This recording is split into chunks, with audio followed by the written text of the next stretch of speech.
മുടിക്കോട് അടിപ്പാതയ്ക്ക് മുകളിൽ കാറിന് പുറകിൽ സ്കോർപിയോ ഇടിച്ച് അപകടം. മണ്ണുത്തി വടക്കഞ്ചേരി ദേശീയപാതയിൽ മുടിക്കോട് അടിപ്പാതയ്ക്ക് മുകളിൽ കാറുകൾ തമ്മിൽ കൂട്ടിയിടിച്ച് അപകടത്തിൽ ആർക്കും പരിക്കില്ല.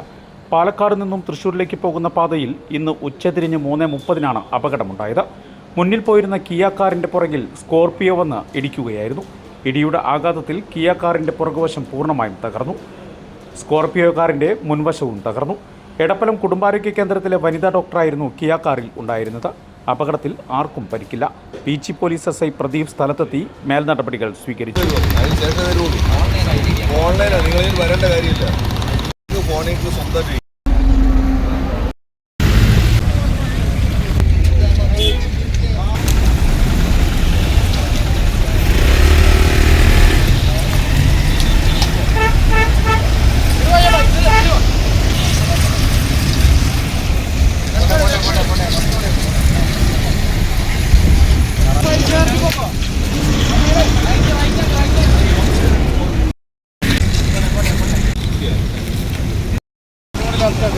left